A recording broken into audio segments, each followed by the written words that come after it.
So I've literally been sitting here for the past 30 minutes or so trying to figure out how to actually open this video up properly.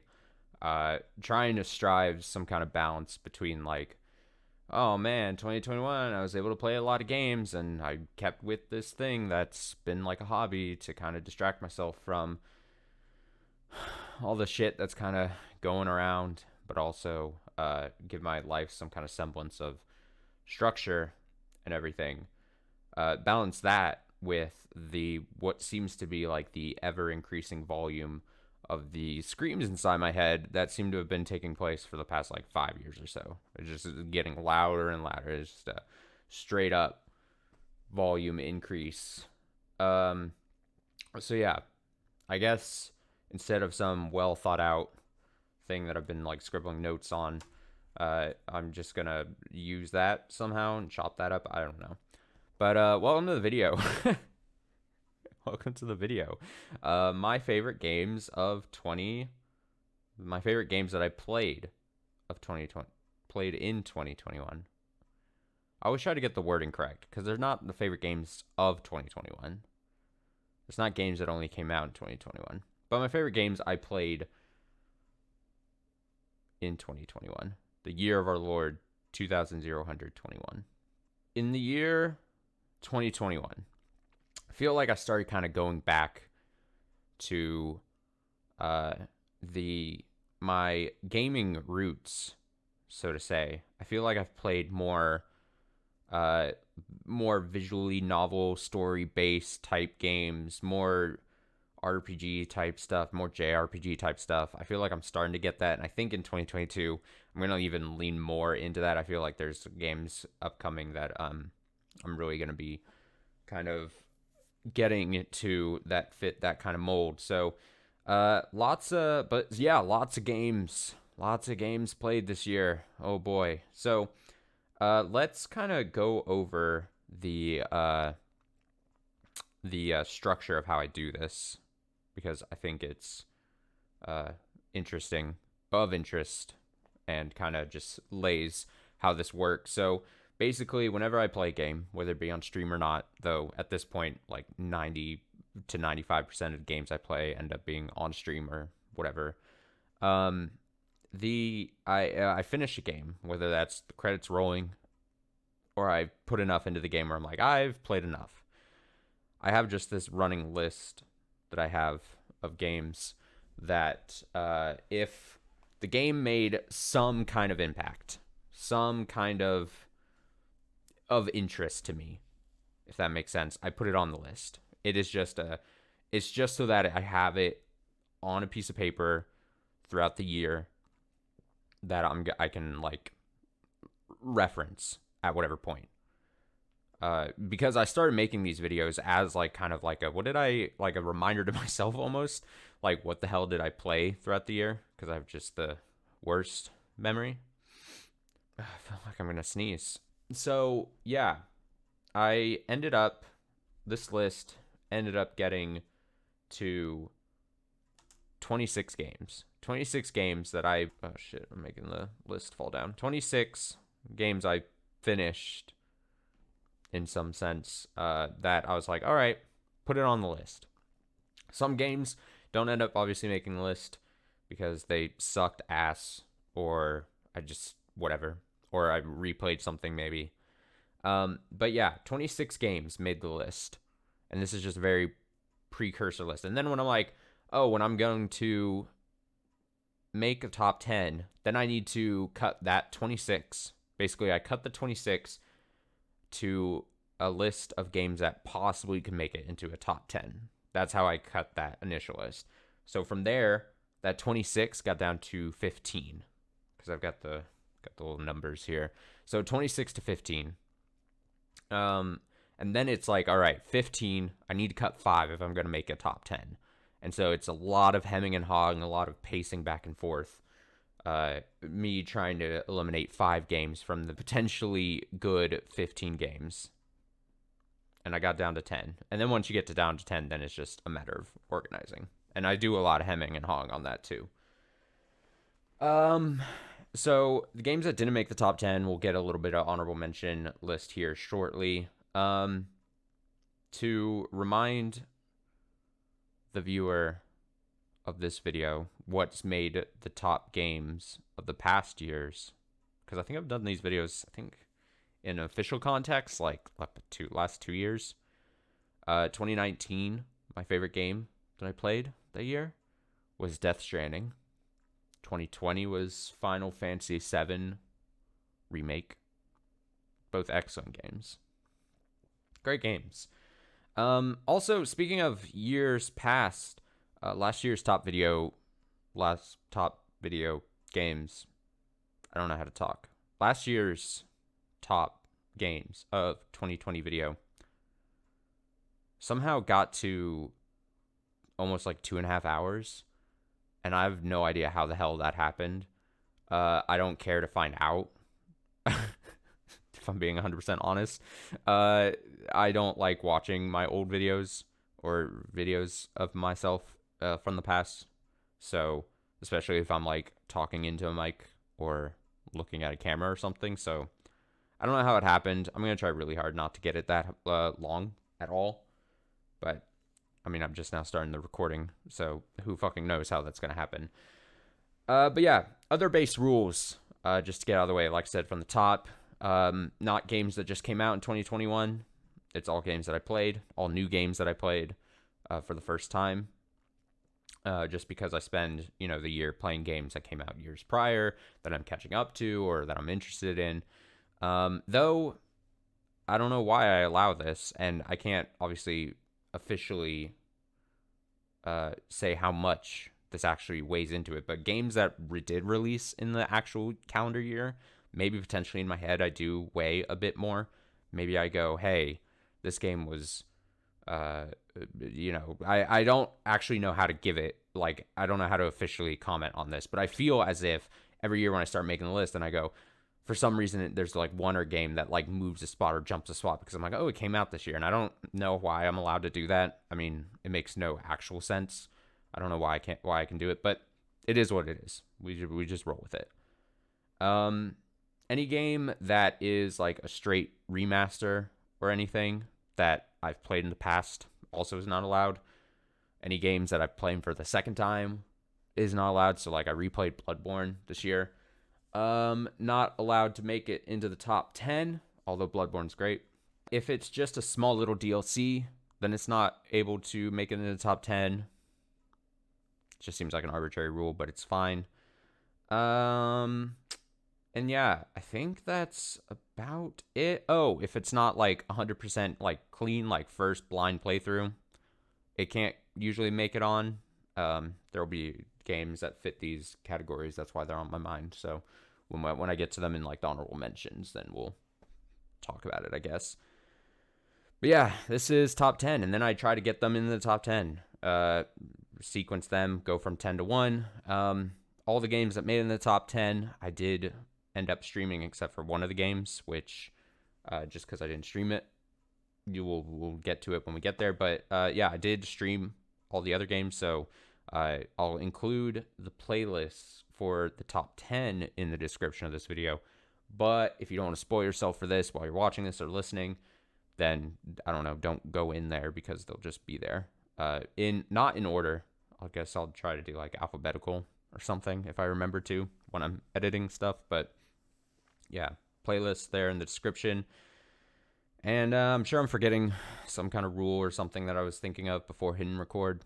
If I do, maybe if I'm smart enough, I'll record it and then just move it over. If I don't remember, then I'll say it when I'm talking, and it is what it is. Hey, quick editor's note here from future Austin. As I'm reviewing the footage here, I'm realizing that I'm extremely scattershot and all over the place, even more than usual while talking about these games. And it's not really helped by the fact that I'm editing quite a bit of chunks out of certain game discussion parts here. So it's going to seem like it's all over the place. So I apologize. I just kind of didn't want my video to go on forever. So if you just take this video as a quick little, just list type video of my favorite games, then we'll probably have a better time. It's not going to be anything too extremely deep because I kind of wanted to just take it out. But I would say if you want more deep discussion of the games, maybe watching the streams where they were happening, you'd probably get a bit more. Or, of course, you can always hit me up and we can somehow, you can reach out to me and we can talk about the games if you really want. So, yeah, just wanted to say that before we get into the list here. And hopefully you enjoy. Thanks. But first, the honorable mentions section. It's kind of like honorable mentions. We'll just go from like the top of the list basically, except for the game that wins theoretical 11th place award, which happens every year. So yeah, honorable mentions before we get to the top 10. We kind of burn through these quickly, hopefully, because I think this is maybe what makes the video go super long. That and just the way I talk about stuff. Starting off, Bound. I think I played that towards the beginning of the year. Short little one session, mostly walking simulator-esque platformer type video. Video game? That's what these are. Video games. Nice to look at. Less video gamey, more experience-y. Not too much to say about it, though, but I enjoyed my time with it. I love a walking simulator type esque game that I can do in like one session. I just appreciate games like that. Several years old at this point, I think. Of note, I remember the game had a VR mode. I don't have a VR, rig to do anything like that, but I just think it's interesting that little, as far as I know, like a little indie team making like a full-on VR experience of the game is interesting. So, wanted to shout that out, and I had a great time with it. It was fun. It was more abstract. The stories, the story wasn't super abstract, but the way it told it was a bit abstract, if that makes sense. But once you start seeing what the story was doing, you're like, oh, okay, I see where this is going, and it's fine. Next on this, God of War 3, it's listed. And I think technically God of War 3 remastered. So because I'm a weird person, before I played God of War 2018 this year for the first time, I decided to go back and play the original God of War games that I didn't end up playing in my past. Because I didn't play those God of War games when I was a kid. I was not playing. Whenever I had access to a PS2, I was just downing JRPGs as fast as I could. I was not playing Angry Man Yells and stuff, action games. So I think years before I played God of War 1 and 2. So I went back and played the PSP games.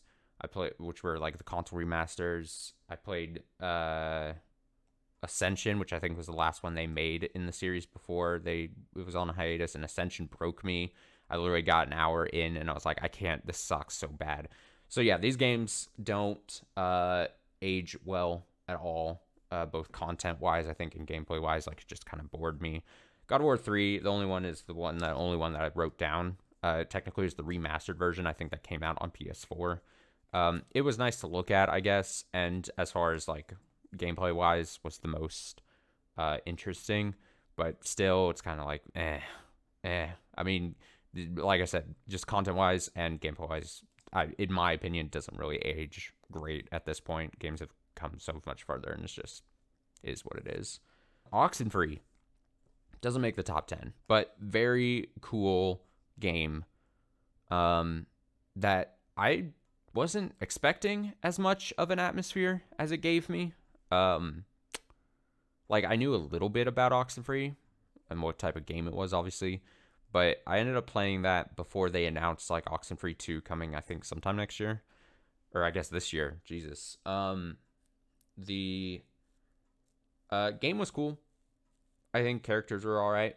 I think the actual things that the game did, like, I wasn't expecting that, like how far it leaned into like the spooky kind of stuff. Like, I didn't actually think it was going to do that. I thought it was going to have those kind of little moments throughout the game, but I thought it was more going to be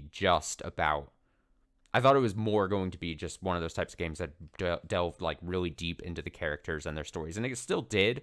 But I was interested just how much it kind of went into the history of the island and everything, which I wasn't expecting. That makes sense.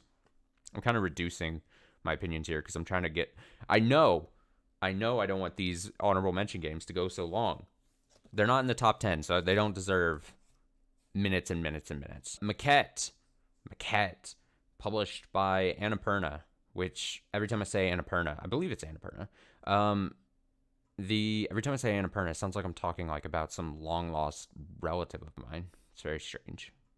It's a weird sensation. But Annapurna, I feel over the last 2 years, I've kept hearing described as like as like a game publisher, almost like the A24 of video game publishing. I've heard a lot of the times, and I would have said that that's probably true. Like they pick and choose more interesting, smaller experiences.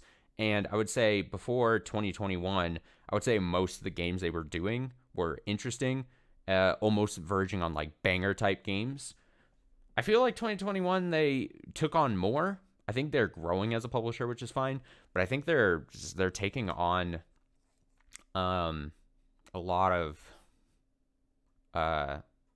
games. So when you take on more projects and you take on more as a publishing company, there's probably going to be there's some games that then slip through the cracks that just aren't as great. I'm pretty sure 12 Minutes was Annapurna. I'll check that in editing because I'm too lazy to check right now. So I'll check it if I'm not correct. But yeah, 12 Minutes, that was the thing. I didn't play it, but I was curious enough to see what it was about, and Jesus fucking Christ. But yeah, Maquette, a puzzly walking simulator type game that dealt with some physics, and like its whole big draw was like, oh, you do a little thing, you switch a little thing in a little model of a world, and then it's a big world outside that also reflects the change you made, and that's how you get across from certain sections or do certain things or find certain answers to certain puzzles. And I played it right at like launch, like 2 days after it launched, I believe. I did it on stream. I did it in one session. Maybe that ended up harming the game's experience for me. But fuck, that was like a fever dream of a stream. I feel like they had big name actors. Was it Bryce Dallas Howard, I believe? I think so. Was the female voice in there. But the story to it. So the gameplay is one thing. The story to it just seemed very plain. Like, I was expecting there to be, unless I'm just misremembering, I was expecting there to be some kind of twist, but it literally just boiled down to, look, we had a really great meet cute idea. We met each other. Oh, we love, oh, you're so interesting. At like a coffee shop or something. And then it just, oh, the relationship ended because something happened.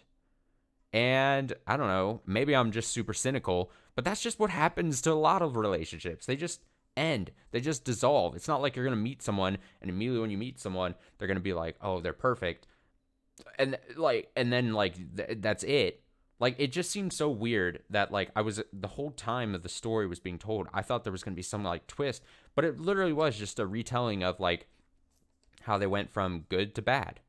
There wasn't really any twist that I remember. Unless it just really didn't impact me, which I guess is a possibility. Or I was just mad at the gameplay and I wasn't paying attention enough, maybe. But, yeah, it was just like, just, the story was just plain. Just awfully plain. But it was fine enough. The puzzles were a little wonky. I ran into some bugs, I feel like. It seems like a harder thing to do when your puzzles are so reliant on like certain things happening in one little world and then happening in a bigger world, and it's just whatever. But yeah, Maquette, it is what it is. Tell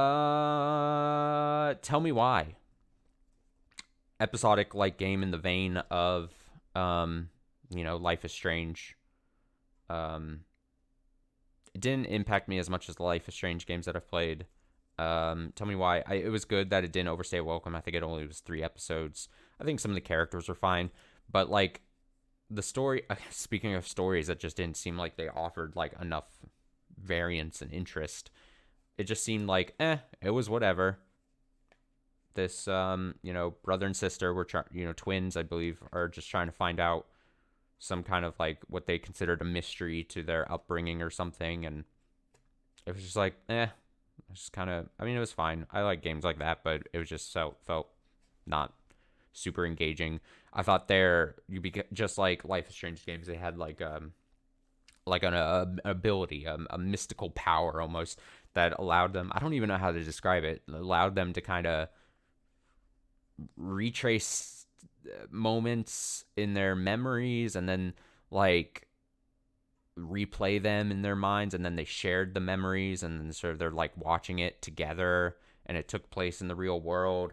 And the whole mechanic was, since they're twins and you're played as both and you kept switching off and stuff, um like it was like unreliable narrative type things where like the choices you then had to like make it a lot of points was like, no, I believe he was telling the correct thing, and it's like, no, I believe she was saying it correctly. So you're just like picking a random one. You're just like, they're both saying these different things happen, I'm just gonna pick a random one. It's just whatever. Sure. So that was strange, again, somewhat kind of plain. But I think it was made from the Life is Strange people, or one of the Life is Strange people, because I think there's two different technical developers that did Life is Strange and then some of the offshoots of it, but Deck 9 or something. Deck 9 or Don't Nod, I believe. But yeah, it was fine. Under Hero. Under Hero. So it's funny because before I played Undertale for the first time this year, or past year, I played two what I'm calling Undertale likes. This is one of them. This is Under Hero. I got from the bundle. I wasn't expecting much, didn't know much about it when I started it, but actually super interesting. It tries to do maybe not super Undertale like, but I mean its title is Under Hero, which is fine, I guess.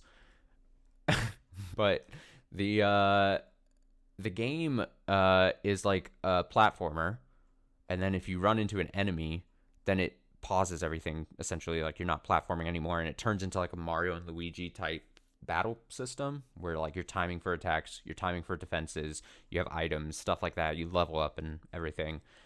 It was cute. It tried to do towards the end, I mean, I'm not trying to spoil it or anything, but tried to do like the whole meta kind of thing, at a meta type thing at the end, which was fine. I don't think it worked out 100% well, but it was what it was.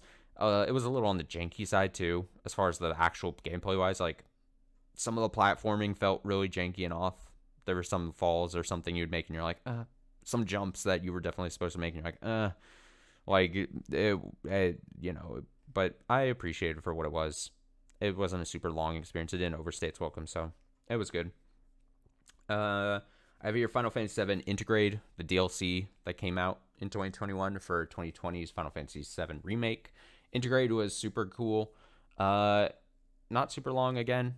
I feel like the amount they charge for it seemed a little off for how much of an experience it was, but it is what it is. It sets up part 2 of Remake for me, still more that I'm super excited to see.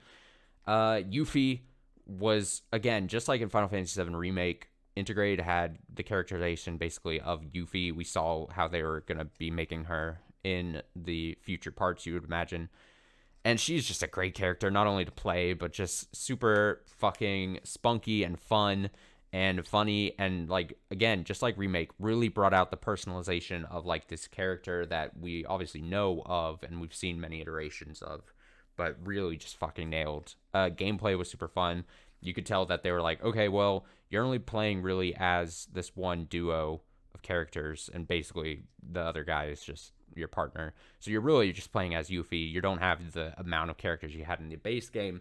So they really just kitted her out with like, all right, she can do a little bit of physical, like up close attacks, and do long range magic things, and she can instantly kind of like have this chaining effect between them. So they pulled it off really well. But yeah, I would say not eligible for a top 10 just because it's mostly DLC kind of thing, even though it had its own little story, of course. Like I said, super excited for part 2. I don't know when the fuck we're going to see that. It's probably going to be a long ass time at this point. So Square's doing that thing again. We're back to that Square where they announce things and you know they have projects coming up, but you know it's just going to be years and years because Square cannot help themselves with putting too much on their plate. It is a bad, especially on their Japanese development side. They just are very good at being bad like that.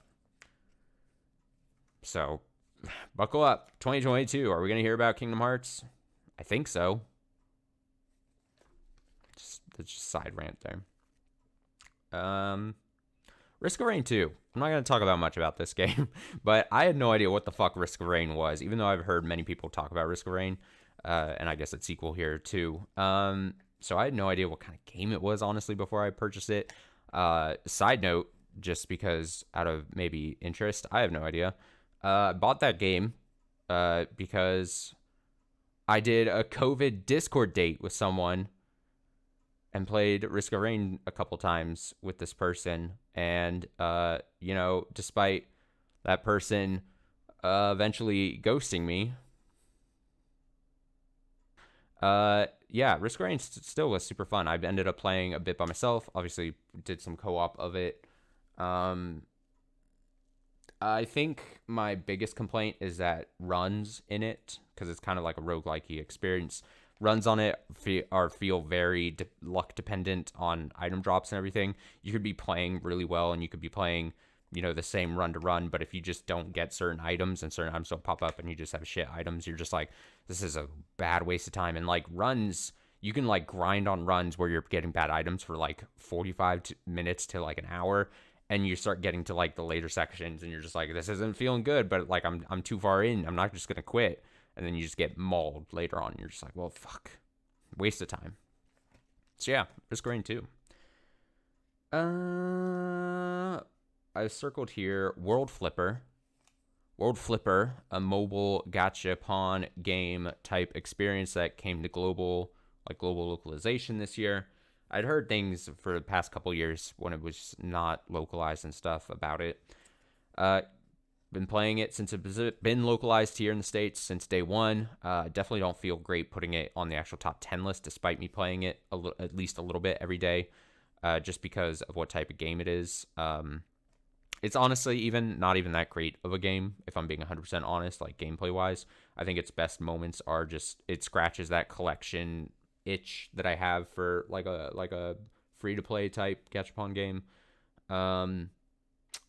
And I haven't put a single penny into it because I don't care to, and I don't have those kinds of,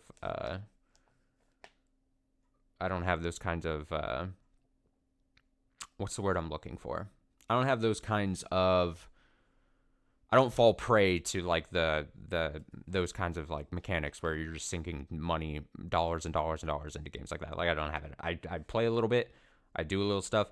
The best parts of it, like I said, gameplay is whatever. It's mostly like the funnest parts are the collection and the little stories for each character. So when if you unlock a character, if you get a new character, they have stories, like side stories that are just for those characters. And you could tell that the localization team just had a good time with those. So super fun to read and watch or whatever, but that's about it. But yeah, World Flipper, great. Doki Doki Literature Club Plus doesn't make it in the top 10. I don't know if it would have made it in the top 10 if I didn't have the restriction, but because I technically wasn't going 100% clean into it, I didn't feel great putting it in the top 10, but I don't think it would have made it anyway. But I still, it would have been close. I think Doki Doki Literature Club Plus was really fun to experience. I think the way they adapted it, because I played on console, the way they had to adapt it for consoles and the experience, I think was expertly done. Super cool experience still, all these years later. The potential spoilers here for the side stories here, so if you don't, skip ahead to this time frame. Let me see if I remember to do this in post. Skip to here if you don't want to hear potential spoilers. Also, I guess I should do that for when I talk about the bigger games. But the sub stories that are new to the Plus version, not being spooky like at all, was actually, I think, pretty smart and clever, because probably if you didn't know, like if you played the first game, you're like, oh, there's spookiness to it. There's the spooky aspect to it. And then you go into the side stories that are new to this version. You're like, oh, when's the turn going to happen? And you just keep constantly waiting for the turn to happen, and it just doesn't happen. I think it's actually kind of interesting and a clever way of going about it. So, fun stuff on that front. After Party from the makers of Oxenfree. I think I'm going to be bold and say I kind of enjoyed the overall experience of After Party a bit more than Oxenfree, which I don't know if that is the actual, like, more widely held opinion on people. But I think Oxenfree had cooler moments, and I think atmosphere was cooler. But I think as an actual gameplay, as an actual game to play, yeah, let's go with that. As an actual game to play and its actual story, I thought was a lot more interesting. I'm not gonna spoil that game really much at all, but super fun. Again, kind of walking simulator 2D back and forth, mostly just about characters and the plot and the story and everything. Trying to outdrink the devil to get your life back or whatever. The ending, I was not expecting and didn't know what was gonna happen, and that was super. I was gonna say cool, but it's more like just super interesting. Because I didn't expect it at all, and the way it hits both the player and the characters you're playing as at the same time, just like bam, and I was like, whoa, I was not expecting this. Like, it was just such a real kind of like moment thing where you're just like, oh, this is so bizarre. Like, I was not expecting it to take this kind of turn, and that was kind of interesting. I'm saying interesting probably a million times during this video because that's the only way I know how to describe stuff. But yeah, After Party was great. Ended up being super fun. I think it was fun enough. Yeah, and I think I enjoyed it a little more than Oxenfree. A little more. I mentioned this earlier in the video. Undertale. I decided it couldn't be on the top 10 just because I wasn't going 100% clean. I'd actually watched many of the different playthroughs of the game years and years and years ago when it first came out, because I never thought I would actually get around to playing it.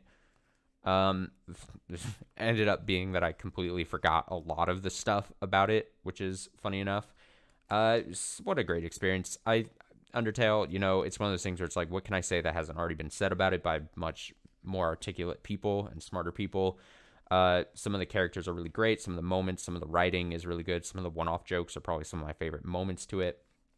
I played the hell out of it. Played the different paths and stuff, and super excited to play the Deltarune chapters 1 and 2 sometime relatively soon here. So, and those, I have no fucking idea what those are. Obviously, I've heard of them, and I know the biggest thing I know is that Deltarune is an anagram of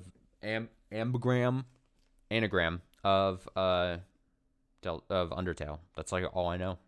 That's so cool. And then finally, the theoretical 11th place award for the game that just missed the cut for the top 10. It always happens. I get down to like 11 games, and then I'm like, one game officially can't make the top 10. And I hem and haw forever. And this year, pains me to say, is Outer Wilds, which hurts to say because a lot of people I respect, a lot of people's opinions I respect, really love Outer Wilds.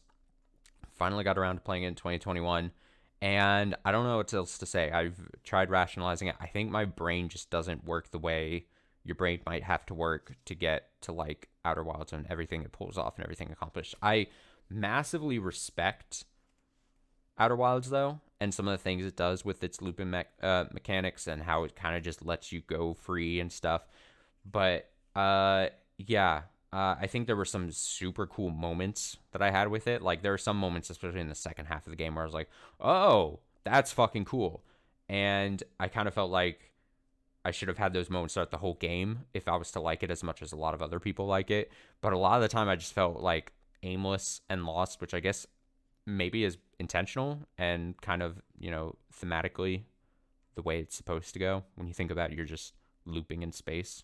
So, but yeah, it pained me that I didn't like it as much as I thought I was going to like it, or as much as it's been built up in my head by certain people. But like massive respect to what the game actually does and pulls off and how interesting it is and how different it is on that. It's funny because I remember one person was like, you might not like the flying in it. And I didn't have any problem with the actual flying, despite some of the jokey flying bits I had in the game. It was mostly just the way like the logic of following certain threads just didn't work with my brain. And maybe that says more about me. Less about the game and more about me as like a person and how my brain actually works. But yeah, I Outer Wilds wins the theoretical 11th place award. And yeah, now it's for the official top 10. I stare at the list. I go up and down, moving it around. Lots of planning goes into just this dumb numbering that really, in all grand scheme of things, means nothing. But what I'll do is I'll give the game. I'll say, my bit about it in a non-spoilery way. I won't say any spoilers. And then if I feel like if I can't talk about the game more without going into some spoilers, or I want to go into spoilers about the game, I will say it. I'll announce it. I'm going to be as nice as possible. And then if you're like, I don't want to hear the spoiler parts, I'll give a little time code somewhere in the abyss here to pass. So I'll try to make that as easy as possible to skip as far as spoilers for some of these games. I'm seeing the record and I've already hit around the half-hour mark, so fuck, we're really good. This is, oh boy. Okay, so number 10, officially, Operation Tango. A game that was not on my radar. I don't know if I'd even known about it before 2021. Not a ton to say, but think of it as the mechanics of Keep Talking and No One Explodes, where it's an asynchronous co-op 2-person game. Extract that to then a bigger scale to where you're field agents doing multiple things other than just rotating a briefcase bomb thing. But essentially that. I mean, it's basically like that, but more puzzles, more types of varying different things you can do in a more of a 3D experience type thing. And I think it just barely makes it into the top 10 there at number 10, just because I had a great time with it and was not expecting much. And I also realized that it maybe makes the top 10 just because of the experience I had with it, which maybe that's the reason of top 10 lists like this. But it was fun to just play with my best friend. We were just fucking goofing off most of the time. And again, maybe that says less about the game and more about just my ability to just have a goof off time with a friend. But yeah, super, super cool. I would highly recommend if you've got someone to play it with to play through. It's not super long. It's probably not super expensive, and the game, good on it, does the thing where if you have a copy of it, if you buy a copy of it, you can just play it with anyone on any platforms. Cross-platform play, just fucking, it adapts well. Didn't run into any real running issues as far as I was playing on console, friend was playing it on PC. The codes that the way it, I mean, it's not restrictive on code, so you can start playing it with someone and then start playing it with another as long as someone has a copy. Reminds me of the DS download play back in the day. If someone just has a copy of the game, they can just play it. Because you just generate, the person just generates a code and you just give the code to someone, and all they have to do is download the game as well, and then, or download a client of the game, something like that. Something like that. I don't know how it works actually. But it is like that, where I know he didn't buy a copy of the game, and I was able to just give him a code, and then it's oh, there it goes. And you can just do that with as many people as you want. So highly recommend for just a great goof off experience. I think the game provides enough moments of that hilarity type thing where you're oh, what the fuck am I looking at? Because it is completely asynchronous. You're not seeing what the other person sees. You kind of have to work through it in moments like that. And yeah, good puzzles and stuff. It was a super fun experience from something I was not expecting much. And technically, I got the game for free. In theory, it was included in PS Plus. So, number 9 is Neo: The World Ends With You. This game, I'm very glad a sequel to The World Ends With You was made. I knew Neo: The World Ends With You was coming out in 2021. I powered through the original DS version of just The World Ends With You. and didn't really enjoy my experience with that. I think some of the characters are kind of lame. Some of the characters are good. Some of the characters are lame. I didn't like the gameplay at all. I was annoyed, honestly, to be opening up my old 3DS to play this again. But I powered through it just so I could say I finished it and get ready for the sequel that came out. I think they adapted the sequel very well as far as like, oh, you're playing on controller and stuff. And again, glad that a sequel was made. I'm just bummed that reception was kind of. I think fans really enjoyed it. I think Square did their obnoxious Square thing where they said like they announced like, oh, the game didn't sell as much as we had hoped it did. So I don't know what the likelihood of a third game in the series is going to be, especially when you consider they tried to do the whole anime adaptation to it. I don't know how that went because I didn't watch it or anything, but I think people probably would have liked it. But people would say like they didn't really market the game well, which I kind of agree with. But yeah, Neil the World Ends With You was a lot of fun. I think they adapted it well to what it was and what type of game it was. It had some cool, really cool like story moments. But my biggest hang up, and I went over this and I talked about it when I was playing it. I'd constantly complain about this. And I was talking to someone else who had played the game, and I basically said like there's a mechanic in the game. There's a mechanic in the game, and it's one of the main draws. The main character, everyone has like these special like psychic abilities, and they manifest in different ways and stuff. And the main character, has basically time travel ability, which, if you know me, time travel is very hard to pull off without it being obnoxious. Many people attempt it. A lot of people don't do good with it. He can time travel, and his time travel ability in the game in my opinion, screws over and hinders and hurts the story and the actual gameplay. Because in the story, once it happens a couple times, it just keeps happening to the point where like you start a chapter to the game, and it happens so frequently, and it repeats itself. This kind of like the way the game sets itself up, it keeps happening over and over, where like something dramatic will happen in the story, and then the main character will be like, I gotta go back. And now that I know this happens when this happens, I just gotta change up the past. And so like the first time you're going through like a chapter, you're like, none of this is gonna matter.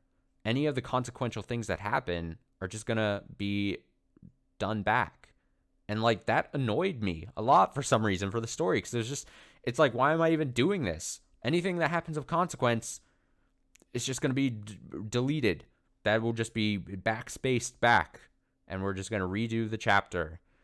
And then gameplay wise, it's also not fun, because it's not like a free flowing, like I'm choosing when I'm going back and there's a lot of different decisions to make. It is very hyper structured to the point where the ultimate bad thing happens in like a chapter, and then the main character goes, okay, I gotta go back. This is not good. This is very bad. If things stuck this way, bad things. And so then you go, this little effect happens on the screen, and you go back, and it's very structured. Like you're going back to certain points in the timeline and the game literally goes like, all right, you go here, there's something you have to do here, there's something you have to do here, and then you'll go back in time. And it's like not fun to play. It's not fun to experience. It was definitely not fun to experience because halfway through the game, the main character keeps this ability of his for some reason that's not really well explained, hidden from his teammates and his friends. I don't exactly know why. I think it's just because they didn't know how to really deal with it great, maybe, but also like narratively, he was like, how do I explain this to them? If I can, how do I tell them that I can go back in time to fix certain stuff? Like, but halfway through the game, I think he finally like lets it be known, like, hey, because he'll go back in time and they'll be like, why are you acting so strange? And he'll be like, oh, I can't tell them. I would go back in time. And they're like, you're acting strange. And he's like, we just got to do this thing. Like, that's really what it boils down to. And that's not fun to experience and watch. But then halfway through, he tells them. And so then every time he goes, then you start a chapter, the bad thing happens. You go back in time, and he goes, we got to do this and this at this specific time instead. And they're like, oh, don't tell me something bad happened. And he's like, yeah, something bad happened. And they're like, oh, man, let's do the thing. And that happens literally every chapter, it feels like. It was so needlessly repetitive. And, like, it's baffling to me that a mechanic like that, like a time-traveling mechanic, messed up the story and the gameplay.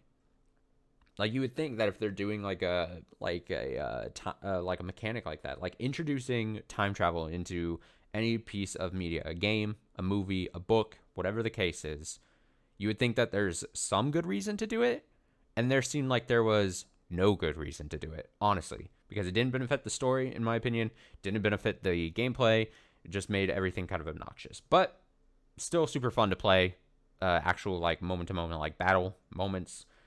It just is crazy that it went like that. I don't know. I don't know what happened. So yeah, it goes. I honestly, if you would have told me, I knew Neo: The World Ends With You was coming out last year. At the top of 2021, I probably would have said Neo: The World Ends With You. I don't see how it couldn't go below maybe like my 5th favorite game of the year. And here it is at number 9. I don't think there's anything I need to spoil at the end. I mean, there's obviously things that happen at the end, but I don't care to really discuss them. So you avoided them.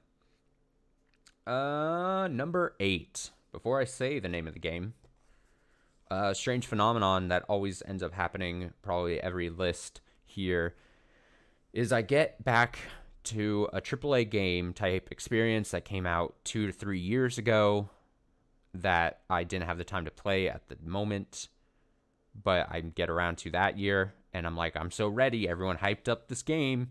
I'm so ready to experience it and be blown away. Happens every year. And this year, that game that gets that designation is, and I sort of mentioned it earlier, God of War 2018. The reboot that's not really a reboot. Number 8, God of War. Played that. I think it was super, fun to play in moments. I think the combat felt refreshing and nice and had a bunch of different things you could do. I just don't think the story really landed with me as apparently it did with a ton of other people.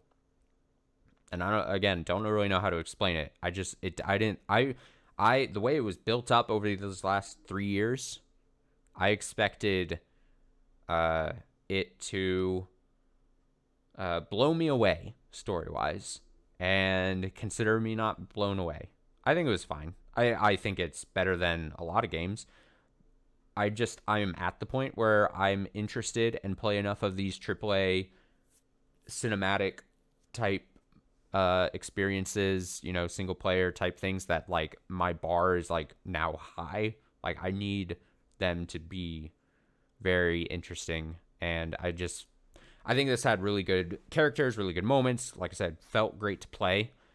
And like skill trees and stuff were nice and everything, but like the actual story was just it was moving, and it was great to see Kratos not just be Mr. Yelly Man, but so great direction as far as like essentially rebranding your main character from the games of the past to what the series is going to go to now. And I generally think the Norse god backdrop is a lot more interesting than where we were in the past. I find someone like I have very little actual knowledge of like god history and stuff, but I feel like growing up Greek and Roman was done to death in my growing up, and so seeing a bit more Nordic stuff is just interesting to me. So that was kind of cool.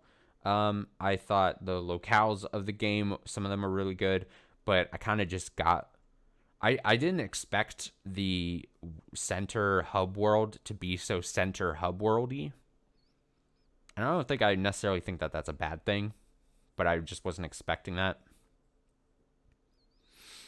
But yeah, it's again, no real spoilers needed. I think we're really just gonna do spoilers for some of my favorite games and really get into weeds of those. But yeah, God of War, I expected the ending, the finale, and the story itself to move me a bit more. And I thought it was cool to play and watch and experience, but didn't hit me as much. Maybe, again, maybe it says more about me in my point of life. Maybe for me to get more out of it, maybe I have to be a dad or something. I don't know. Maybe that's the case. Maybe because I don't have dad status yet, it doesn't mean as much to me. Which is weird because I'm generally obviously not the type of person like, oh, I have to experience the thing that the characters experienced to get anything out of it. Like, I'm not that type of person, but I don't know how else to describe it. I was totally expecting more. Is it because I'm 3 years removed from the game from everyone else experiencing it for the first time, so there's just that weirdness to it? Did the 3 years not age the game well enough for me? I don't know. I don't know. I don't know. But it's fine. Seventh place. Seventh game. Celeste. Celeste was a ton of fucking fun. I, not to spoil a future game up the list here, but I finished one platformery type game and I immediately was like, I want more. And I want something a little more challenging even. And I came to Celeste, a game that I had not played previously, but know a lot of people were high on that game. It just looked and sounded amazing. I love the art direction of that. I love the music of it. And it was a ton of fun to play. Had, games like that, the more difficult platformery type games, the speed and the rate at which you die and get reset and how often that happens, is very important. And I think it balanced that type of thing super well. The story was super refreshing and nice. I liked it. I liked how each world had its own little mechanics that kept the actual gameplay fresh feeling. The boss like encounters were cool. And again, weren't obnoxious or anything. You would expect like a game that's built on its platformery kind of roots. You would expect, like, I feel like there's some games that try to do stuff like that where then like any kind of like, if they try to do like a boss like encounter, it just ends up feeling so different and so bad to the main experience. You're like, I don't know why I'm having to spend time to do this type of thing. But this game didn't have that, whether it be like bosses or stuff that were like chasing you through certain sections or launching lasers at you through certain things, so you had to time certain jumps and movements and patterns and everything, or if you were having to chase them through a certain thing while they're doing certain movements and stuff, all just felt like good extensions of the main game. I will say this is, a slight not knock on this game specifically, but just in platformers in general. I'm so tired of I think in one, it was mostly restricted to one of the worlds, but I'm in platformers. Can we just stop? I hate the wind mechanics, where like wind is pushing against you and then at your back and giving you a push, and then it goes up or it goes down, and you got to kind of time movements to that. So then a lot of the time it just ends up devolving into like you're just waiting for certain patterns in the wind to go. Those have never been fun to me in platform games, and I'm so tired of seeing that. And when I saw this in this game, I was like, it wasn't the worst thing ever, but I'm just like, oh my god, so you're just waiting for certain patterns to go, and then you're like, okay, now the wind is pushing against my back. Oh, now I'm getting pushed back by the wind, and you have to like hold down having to hold down a certain direction so that you're not just immediately blown, and so you're just waiting for that to end. It just evolves into, like I said, devolves, into just waiting for certain patterns to come, and that's, in my opinion, not fun and just slows things down, and is that's honestly my biggest complaint of the game, is just one mechanic in one world. So I think that game was excellent and was exactly what I wanted when I played it. So Celeste, very fucking good. Number 6, the second of the two Undertale likes that I played this year, Everhood. And this one wears its other than the not Underhero literally took the first part of the title. This one looks, story wise, character wise, its offbeatness, its abstractness, wears its Undertale reference and likeness on its sleeve. But it's a very fun experience, and I think it's the same kind of storytelling type mechanics, except it was even more abstract. It's like it cranked the abstract dial all the way past its limits as far as like comparing it to something like Undertale. But it's super fun. I should have gameplay going and everything here, but so you can see what I'm actually talking about, because it's basically gameplay wise, moment to moment, is a rhythm based bullet hell dodging type game. And then as the game progresses, goes into more, you have to like absorb certain music note track type things and reflect them back, essentially, so it adds like another layer to just, but at the beginning it's mostly you're just dodging on like a what looks like a Guitar Hero notes coming down track type thing. And it's super fun. In pace the music, I'm a big music game person as far as stuff like that. Some of the tracks are actually really fucking solid, and I'd still, aside from finishing the game, I would still listen to whenever they come up randomly on like Spotify or something.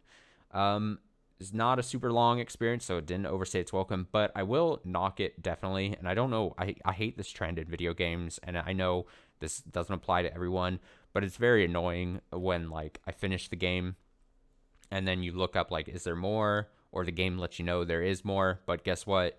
If you want these harder difficulty songs and encounters, then you gotta replay. You literally gotta replay the game and do a new game plus, and then get back to here. Like, that just annoys me and frustrates me to no end. And I don't know why games do that. Like, you're gonna lock more of the content of the game into some weird new game plus thing, even if like there's maybe some differences in new game plus. Like, I can't just, I've beat the game, I've beaten your game, you're not just gonna allow me to just kind of, I get people wanting to replay a game like that or seeing different stuff, that's cool for you, but I don't know why you're locking me to replay literally the same stuff I just did, only with the title of a new game plus, just to experience then some couple 2 or 3 more encounters, 2 or 3 more tracks. Like, that kind of shit is obnoxious, and hopefully a trend that dies sooner rather than later, because that's just annoying. That kind of as much as a video game could upset me. So I didn't get to experience like some of the, I guess apparently the final 2 tracks or encounters or experiences. So, because I was not going to sit there and just do a new game plus. Like, why would I just replay what I just played? But yeah, as far as story goes, super abstract, had its weird moments. Like I said, it's weird characters, not unlike Undertale at all. Has a message to it. And yeah, highly recommend this game. I think I meant to, starting with Everhood here at 6th place. Everhood and Up are like games I highly, even though it's like still more than half of the top 10, games that I like highly recommend if you haven't played. Like, these are games that are like good. So yeah, Everhood, highly recommend. Super cool experience as far as that goes. And yeah, play Everhood. It's on PC, it's on Switch, I believe. Can't speak to how good it runs on Switch or anything, but it's a nice game to play and has its great moments, and it's super abstract. So if that's for you, play it. All right, so the number 5 video game is going to be Fire Emblem Three Houses for the Nintendo Switch. Full disclosure, I actually haven't technically finished Fire Emblem Three Houses. I've on one of the paths. I'm very close to finishing. I think a few hours away, but I think I've seen enough where it's not going to raise or lower my opinion on anything. In the year 2021, I got a Switch for the first time. I've bought one game and played only one game for it. That's Three Houses. It is a big game. It is a big and long game.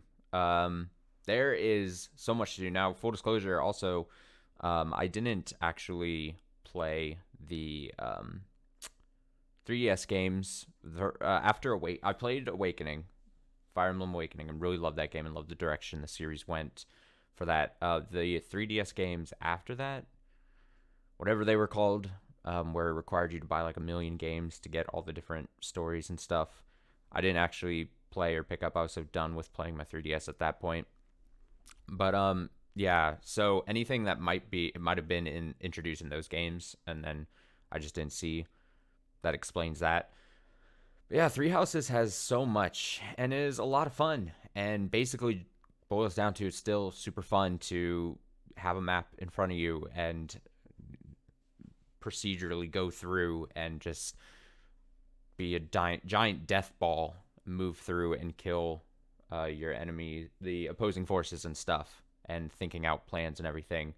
I thought the introduction of like a redo or an undo type move that you can scrub through like at any point in the timeline is actually really good, because if you play Fire Emblem games like I do, the hardcore way, and you have like no unit is allowed to die, and if they die then it's permadeath. So basically but you don't want anyone to die, so you just reset. In the old games back on like the GBA and stuff, you just reset the map and start from the beginning if you make one simple mistake or suffer from one unlucky crit or something like that, or miss a very pivotal attack.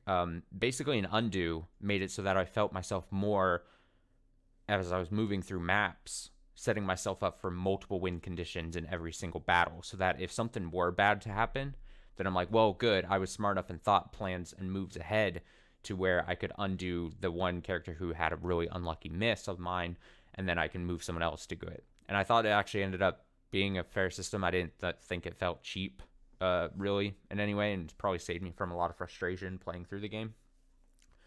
But God, there are so many new mechanics and things introduced, to the point where you're a few hours in, and I thought I was about to, like, I felt myself getting, like, overwhelmed almost with just everything that was being introduced. Like, I'm not even joking. I started listing out some of these mechanics here.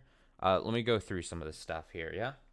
Fishing, cooking, eating, paralog battles, choir practice, gardening, leveling weird statue things with renown, which is a thing, auxiliary battles, weapon degradation, weapon forging and upgrading, tea time, classes, both with students and types of units, classes, double word meaning, fetch quests, steamy spa thing.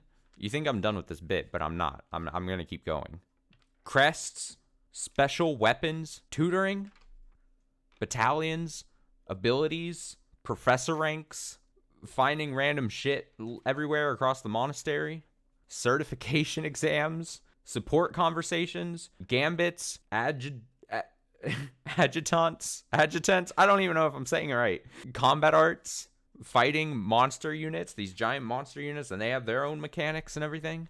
Linked attacks, rattling enemies, gambit boosts, group tasks, goals, romance options, feeding animals random shit and food to get back items for some reason, advice column like note things that you respond to, and then the characters say they like your response or they don't.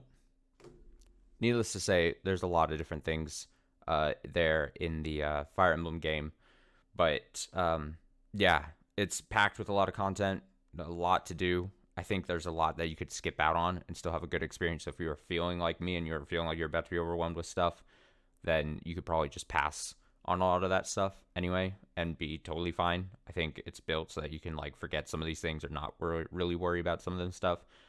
Or if you're like a Fire Emblem vet and you've played those games, you kind of know like what certain things are probably worth putting time and effort into, and knowing what's going to yield like the better results, and then you can forget about some of the other random stuff. But yeah, Fire Emblem is still really great. It's still really fun. You just always feel, at least when I play it, I always feel like I'm super smart when I pull off certain good moves, and I outsmart the AI, or the AI kind of gives me something, but I still feel really great. It's just still a very fun game to play.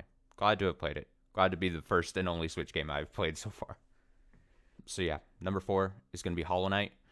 Number 4 and number 3 are so close. These are probably the closest of the numbers on this list, where like as I was kind of ordering things over the last few days or so, I kind of kept moving 4 and 3 back and forth, just because they're so close. And on a different day, I could move Hollow Knight up to 3 or something. But Hollow Knight was just really good platforming excellence. Metroidvania. I love the Metroidvania genre, but I actually in turn don't play a ton of Metroidvanias because they're just the type of genre of game that I actually get burned out on really quickly if I do too many too soon or too often or too in close proximity to each other, and I don't want to do that.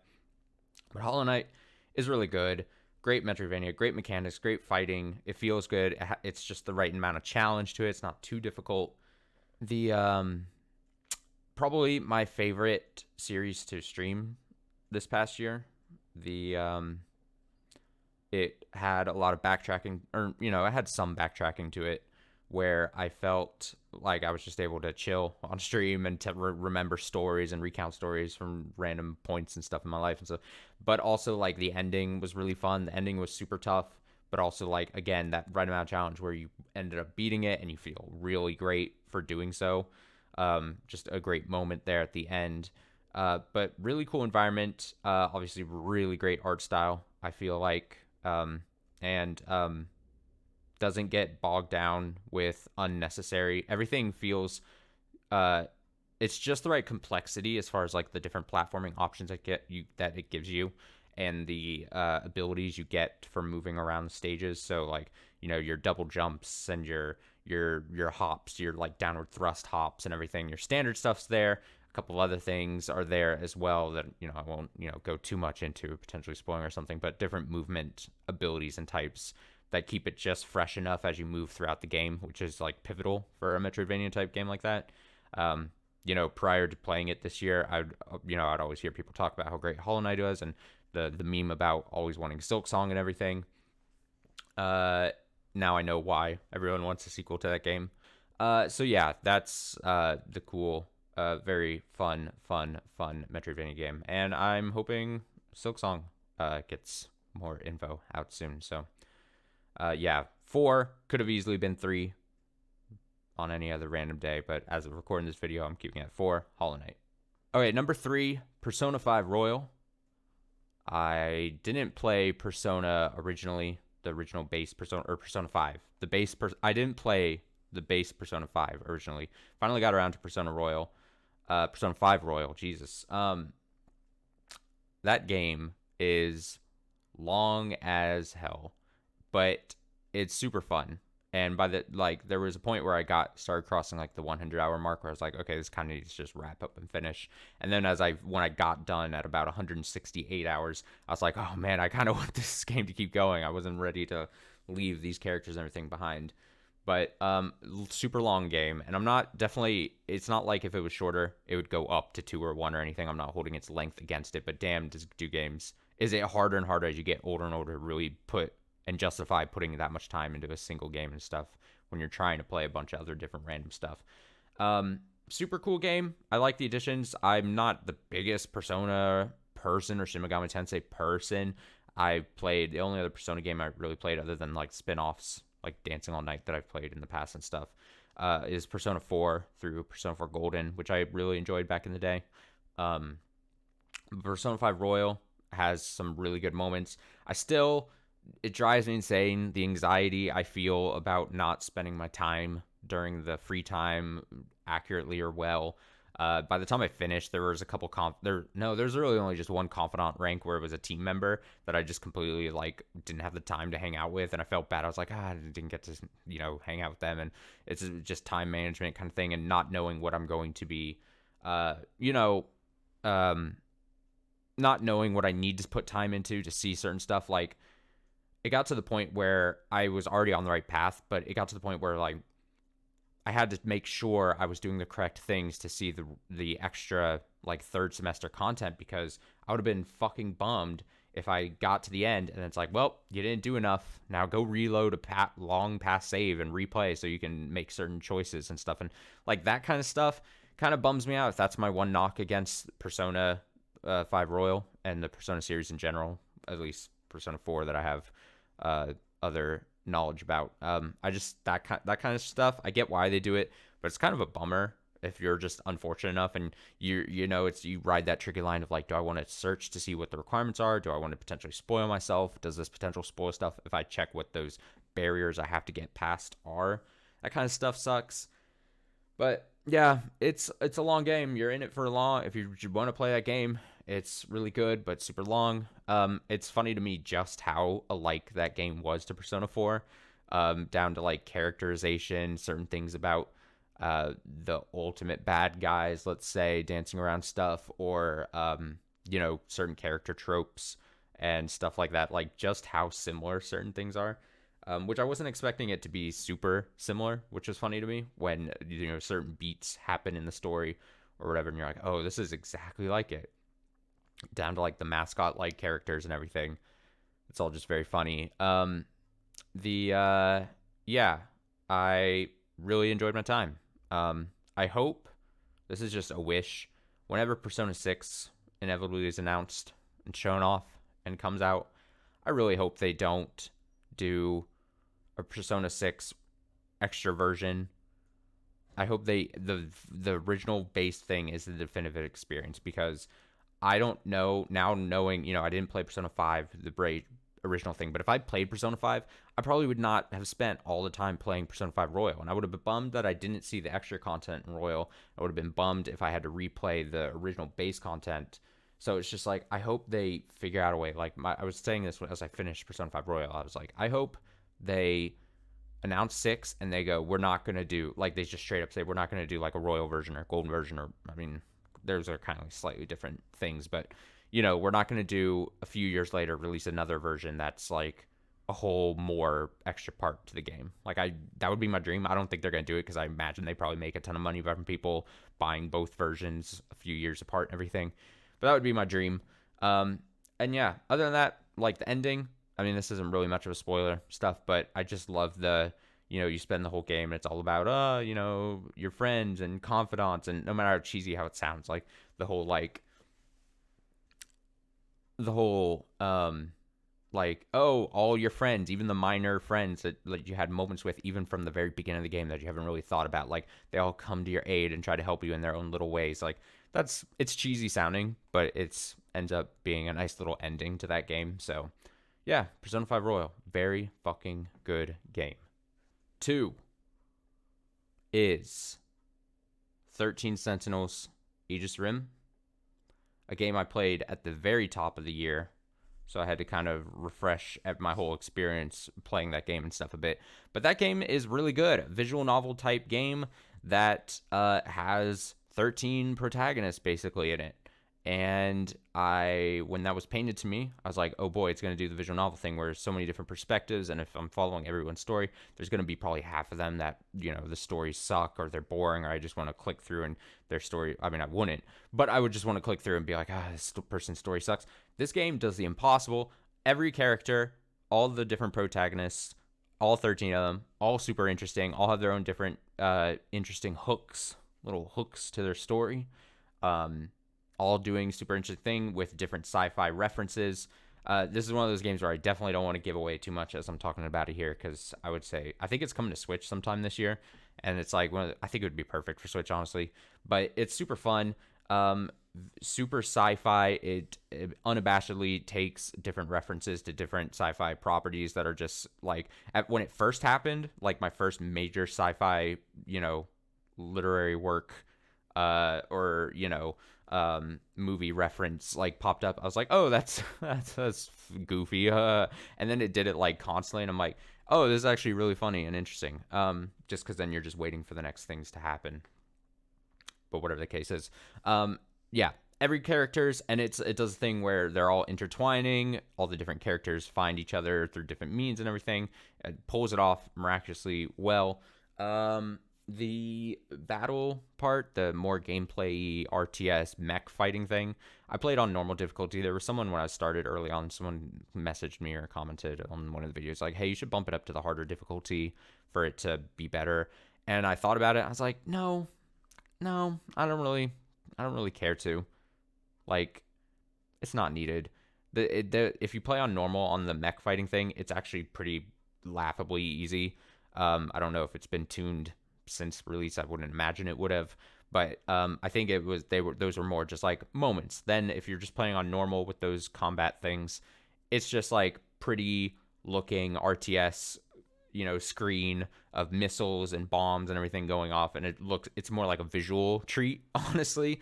The only difficulty I felt in it, which is like artificially difficulty, is like trying to get S rank or S plus. I forget how it actually does it, but S plus ranks to unlock more like almanac or glossary entries, because I was going for that 100% and everything.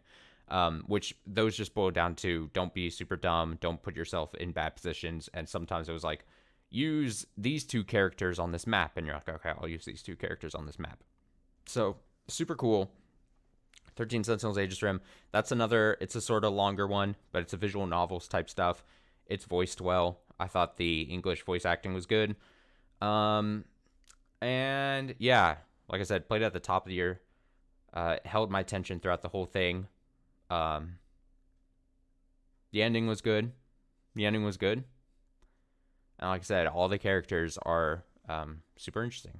And some I'm like, oh, these are just like, they're all characters are good. And then some are like in the game are like really great, and I really had a great time with. So yeah, can't recommend 13 Sentinels Aegis Rim enough. So number 2 there. And now my number one favorite game of 2021. And it's funny because number 2 Aegis Rim that I played at the top of 2021. Inscription I got. Oh, I didn't say. My favorite game I played last year was Inscription. Squeaked in at the very end of last year because I knew I kind of wanted to play it before the end of the year, and I knew it was going to probably be high from everything. Everyone was saying how good it was and everything. Inscription is very good, and before I say anything about it, I'd highly recommend that. Like, it's one of those types of games, and I know sometimes this annoys people, but going into it with knowing as little as possible is the best type of situation. This is made by Daniel Mullins of like Pony Island and the Hex from previously. So if that means anything to you, it's like types of games that look like one thing, and then when you peel back a couple layers, they do more. I'm trying to be very specific, or before we get, I'm gonna do a little bit of a spoilery thing here in a bit, but basically, if this was just the card game, it presented itself in that beginning part with the spooky atmosphere kind of thing, it still probably would be in maybe like my top 10 somewhere. But it is super fun. Even just the card battling mechanic I thought was super, I'm saying super a lot, but whatever, is intuitive and enough where then like certain things, it's like the type of game that it knows that it can be broken. Again, not spoiling anything, but like certain things or moments can happen, or buffs to cards and stuff, and then it like those moments just feel so good in that card battling section. But yeah, Inscription, I highly recommend. I would recommend anyone to play Inscription, honestly. It's like the card game with a mix of like escape the room puzzle moments is like the best way I can describe it. So I'm gonna go a little into spoilers here. So if you don't want to hear the spoilers to it, you can click out of the video here. There's not gonna be much except maybe a wrap up thing, but yeah, Inscription spoilers, and not even really massive spoilers, just a little bit of stuff that I want to talk about. My favorite parts of Inscription. One is the meta story with Luke Carter, Lucky Carter. I found his story super interesting just because the story of like this guy who suffers a ton of grief and then picks up a hobby and it becomes like this thing, and then he's able to put a lot of time into this thing, and just where that story goes, and then him getting sucked into this story because obviously the freakiness of the card game and video game Inscription, and then he realized someone else died, and he probably feels like this is some kind of story for him to follow, some thread for him to follow. That whole story and how it ends was super good. So the other thing I would want to say is the other super interesting part to it all is the scribes, the 4 different scribes, and just the characterization that game gives them. and just what kind of analogs they are for the different types of like creatives in the world. And more specifically, you could probably read it as like game dev type people. I haven't done a ton of outside research about the story and stuff, but I totally was like, oh, this is like four different types of creatives, but also like four different types of like game devs. Like you could go like, P03, just like obviously when he had his chance to DM the game, basically it was shit. He wasn't much for building. World building. He said so as much. Um, he just was, even boiled down to when he was just a card and he thought he was just a stoat, like a stoat trapped in a card for some reason, and he would constantly criticize your moves and everything. That, and then you've got Grimora, who we saw, reusing assets, and that reflects then in the way her cards use the bone, mechanic and everything. Like that's super cool. You have Leshy, who's the beasts, and he takes the pictures, and he's in the first act. We see he's all about the lore and world building and narrative building and storytelling and atmosphere setting and all these different things. And then you have the why do I keep wanting to say Grimace? Magnificus, one of those. He is a very selfish. When I saw him and then I started going down my game dev idea, he's like for lack of a better term, the auteur type person, especially somewhat relevant in the last couple weeks here with news and stuff. But he's just the type who believes that he is the fucking artist, the best there is, and he has these people underneath him. We see these wizard apprentices who fucking love and adore him, and he doesn't reciprocate those feelings at all. And he essentially, in certain forms, tortures them, or basically makes them think that they have to like torture themselves to get any kind of love back from him. And to me, I mean, I'm not one with words really, but you could probably read that as like certain, high figurehead, AAA figureheads that, have a bunch of people underneath them and don't treat those people beneath them very well. And just how that sucks and everything. So I thought those were interesting. Like I said, Luke Carter was an interesting thing, but I thought the way of telling the stories of the four scribes and the interactions between them, and just how each of them has the different how their personalities are even boiled down into like the game mechanics part, whether it's their types of cards or if they're like DMing sessions and stuff. Very, very good. I love Inscription. It's one of those games where I would highly recommend anyone to play. I don't think you have to like card games to like it. And yeah, I'm hopeful. I'm excited to see whatever Daniel Mullins does next. I think I would love to play more Inscription stuff, get more story somehow. I love DLC. I don't need like an Inscription 2. I like a DLC thing. And but yeah, Daniel Mullins quickly becoming a very good developer in my eyes. And I'm super interested. I'm personally have not played Pony Island or the Hex, but I'm definitely going to this year just off the backs of like my time with Inscription. So easily hands down, Inscription. Actually, I say easily hands down. Inscription is my number one. It was close between that and Aegis Rim, just like how Persona 5 Royal and Hollow Knight were really close. I would say 1 and 2, Aegis Rim and Inscription were pretty close in my eyes. But after I thought about it, and it was tough because I'd beaten it and then I started formulating the list and everything, and I had to like try to like not have recency bias for the Inscription that I'd just beaten. Like I wanted to try to separate as far as I could, as many days as I could, to try to like not have that recency bias built in. Ultimately, I think I'm comfortable enough saying Inscription is number one. So highly recommend. And that is the extremely scattershot type top 10 list with many honorable mentions because I can't leave games off that I want to talk about list of 2021. I know it was all over the place. I kind of wanted to talk fast as I do and get excitable and not spend multiple hours and hours and hours on not only making this video, but also to, once it's edited, it to be multiple hours like the last year's. So, like I said, I could go on these games forever, but yeah, it's just kind of wanted this more to be a list. So, yeah, if you, like I said, if you want to watch any of the streams that happened, the playlist should be below if I remember to. And we'll have another year here, I guess. I don't know. Play another year games and have hopefully more fun and better times. Good times.